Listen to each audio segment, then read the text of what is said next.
Karibu Juice African Story. Kwa nini Yesu alikaa duniani kwa siku 40 baada ya kufufuka? Karibu kwenye simulizi hii ya kipekee. Leo tutachunguza moja ya matukio muhimu zaidi katika historia ya Ukristo. Watu wengi wanajua kwamba Yesu Kristo alisulubiwa, akafa na siku ya tatu akafufuka. Lakini swali ambalo wengi hujiuliza ni hili: ikiwa Yesu alikuwa tayari ameshinda mauti, kwa nini hakupaa mbinguni mara moja? Kwa nini alibaki duniani kwa siku 40? Ili kupata jibu, lazima turudi kwenye matukio ya mwisho ya maisha yake duniani.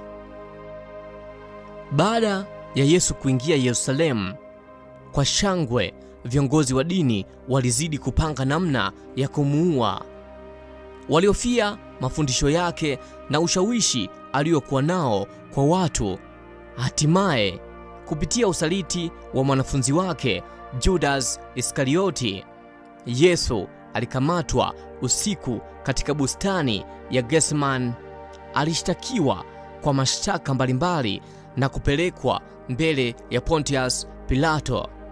Ingawa Pilato hakupata kosa la kustahili kifo, alikubali shinikizo la umati na kuamuru Yesu asulubiwe. Yesu alipelekwa Golgotha akiwa amebeba msalaba wake. Alisulubiwa kati ya wahalifu wawili. Baada ya saa kadhaa za mateso, alitoa pumzi yake ya mwisho. Mwili wake ukazikwa kwenye kaburi jipya lililokuwa la Joseph Alimazea. Jiwe kubwa likabingirishwa mlangoni mwa kaburi na askari wa Kirumi wakawekwa kulinda kaburi hilo ili kuhakikisha hakuna mtu angeiba mwili wake.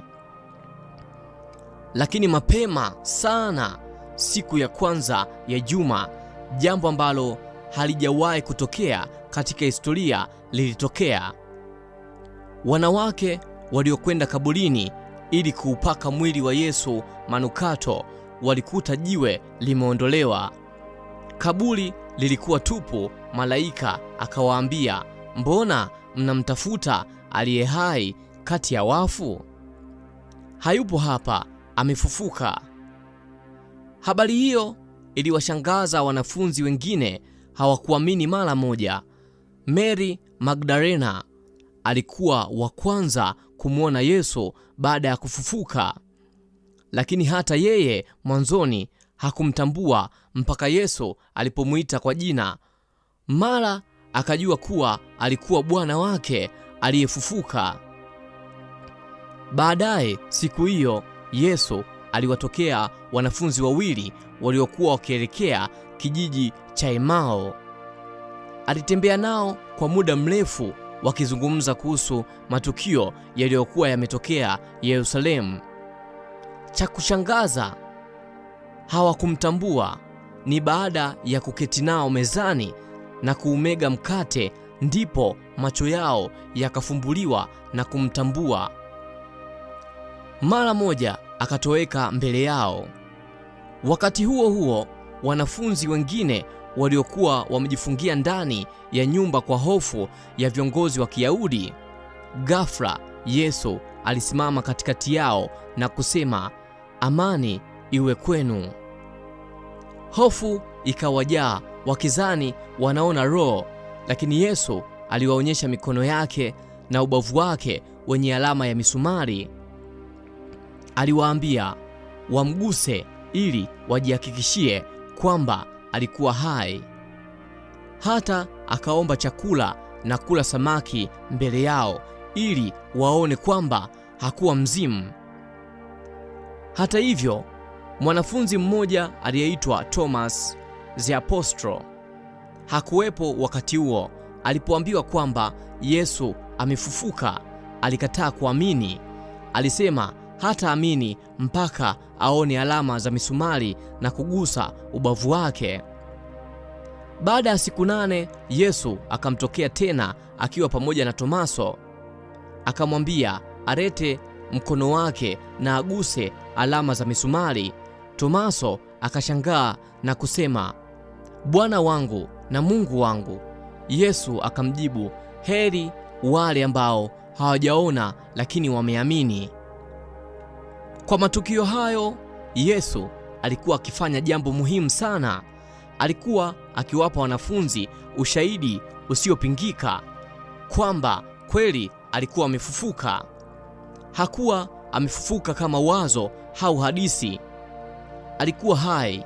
Walizungumza naye, walimuona, walimshika na hata wakala pamoja naye. Ushahidi huu ndio uliowapa ujasiri wa kuhubiri Injili duniani kote, hata walipokabili mateso na kifo.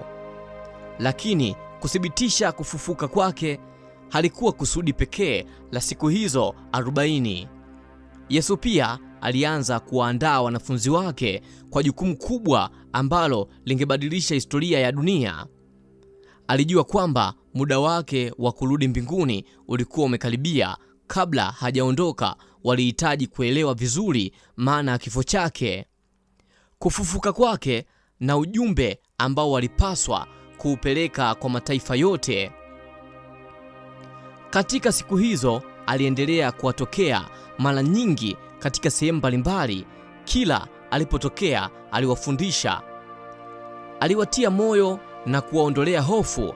Polepole wanafunzi waliokuwa wamejificha kwa woga walianza kuwa watu wenye ujasiri na imani isiyotikisika. Lakini bado kulikuwa na mafundisho makubwa zaidi ambayo Yesu alitaka kuwaeleza.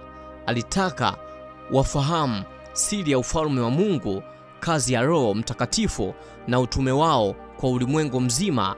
Hayo yote yalitokea ndani ya zile siku 40 kabla hajapaa mbinguni. Na hii ni sehemu ya kwanza. Usisite kufuatilia sehemu ya pili.